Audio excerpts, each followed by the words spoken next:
Machiavellianist, Illuminati, all through your body. Jackson. Andrew Jackson. Oh, sorry guys. I was having a dream about Jacksonian ideology. Whew, okay. Well, hi, my name is Trevor, and today we're going to talk about the age of expansionism again. And I like to open with a corny joke. I mean, it's just kind of my style. So, why couldn't Andrew Jackson deposit his check? I don't know. Because he destroyed the banks. Got him. Last time we were leading up to the Missouri Compromise. But what is the Missouri Compromise? I don't know. Well, the Missouri Compromise was a groundbreaking document by our good friend Henry Clay. And it is said that all states above the 36-30 line across the United States had to be free states, except for Missouri. Since slavery was such a big debate, this compromise made sure that the slave states did not have power over the free states. After the War of 1812 and an 1819 economic panic, the United States was ready to rebuild. However, that did not happen, and heads at the national banks were making themselves richer. A movement advocating for reforms in labor and economy did not start until well into the 1840s. America was tired of being involved in European affairs, so President Monroe declared the Monroe Doctrine, written by John Quincy Adams in 1823, saying that the Western Hemisphere was off limits to European nations.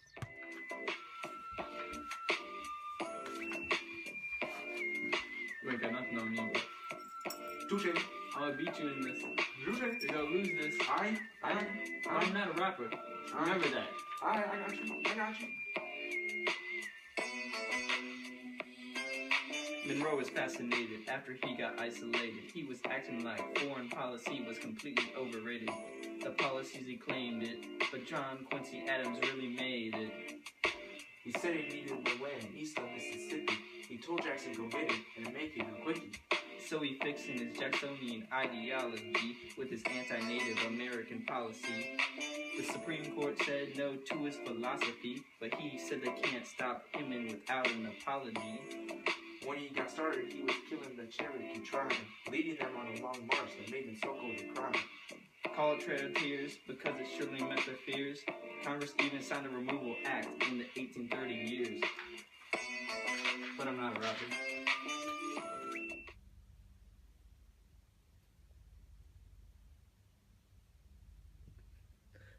With the great increase in industry and accomplishment of the Erie Canal in 1825, there came another great awakening to religion. Important people like Timothy Dwight and Charles Finley basically told people that if they did well on earth, they would get into heaven. Seems simple. They and other preachers would hold revival meetings to pray and spread their word. A rise of evangelicals and Baptists rose from this movement. Going to church wasn't going to fix everything. There were many movements to help the quality of city life. Dorothea Dix, working with mentally ill, there's prison reform, the temperance movement asking for the reduction of drinking alcohol, the children's education movement by Horace Mann, and the abolitionist movement. William Lloyd Garrison's The Liberator newspaper in 1831 and the American Colonization Society from 1817 were big propaganda and aid groups to the abolitionist movement. Alexis de Tocqueville, a French political thinker, and other Europeans started noticing a difference between American and European societies. Because of the dominance of the common man, elections for president were becoming more popular. The land owning requirements were eliminated so all white men could vote. Frederick Douglass and peaceful abolitionists of the time would write books and essays encouraging other abolitionists to help free the slaves in the South. Nat Turner and other violent abolitionists of his time would encourage rebellions, but the slave owners were not happy about this, so they instituted black codes like Jim Crow laws to keep the slaves oppressed. In 1824, there was a big competition for the White House between William Crawford, Henry Clay, John Quincy Adams, and Andrew Jackson. The papers called them the Democratic Republicans, but Jackson only got 38% of electoral votes, so the House decided, and Henry Clay was Mr. Speaker, so he handed John Quincy Adams the elections. Jackson's people were mad, so they kept reminding John Quincy Adams of his corrupt election. But in the next election, there was a bunch of mudslinging. John Quincy Adams was having dinners and prostitutes, and Jackson was illegally slaying. both definitions of slang. Jackson won and established the Democratic Party. Welcome back, my children. Well, Jackson didn't like the second U.S. bank that Henry Clay, had set up because of how it controlled the economy. Clay was going to run in 1832 with the rechartering of the banks, but Jackson vetoed it on the Court of Special Interests. Ooh, get him.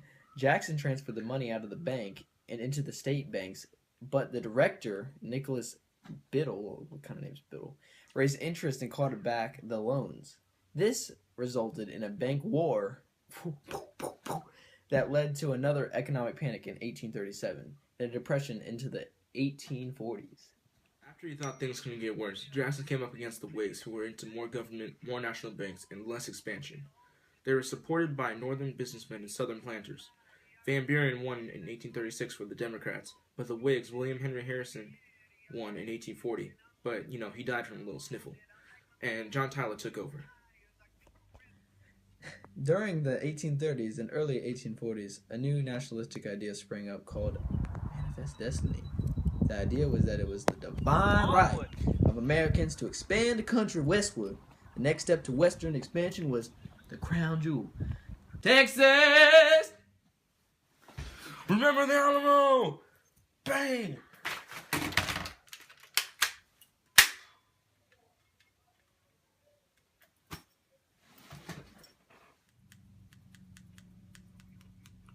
As Americans' thirst for westward expansion became inevitable, Americans inched closer towards Texas, the territory of Mexico.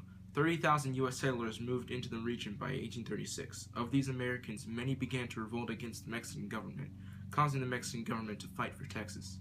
David Crockett and Jim Bowie established a constitution on March 2nd and declared that Texas was an independent state. On March 6, 1836, these two led 165 American settlers to their death against 3,000 Mexican soldiers. The incident was a bloodbath, and the phrase "Remember the Alamo" became a rallying cry for the independence of Texas. Due to the battle, many more American adventurers took a flight to Texas in order to help the Texans defeat the Mexican army in April of 1836. John Tyler later annexed Texas to the United States in 1844 as a slave state. John C. Calhoun believed that the continuation of slavery in Texas would be good for the new state.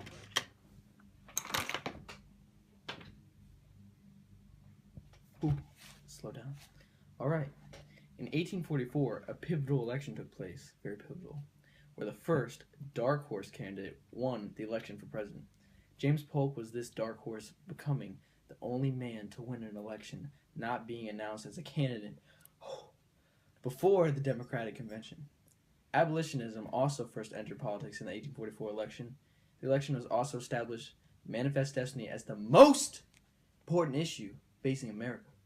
After this, the status of each territory acquired had enormous consequences due to slavery.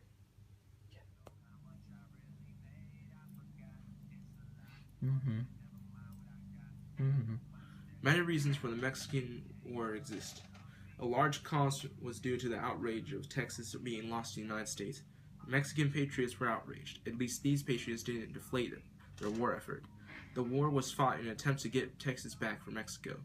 Viva la Roba Texas! Both Mexico and America claimed that Texas was theirs. So, an 1800s version of the Mayweather-Pacquiao fight begins. The United States finally knocked Mexico out in the 10th round and got many prizes, as all boxers do. America acquired the northern Texas territory and the territories of New Mexico and California love.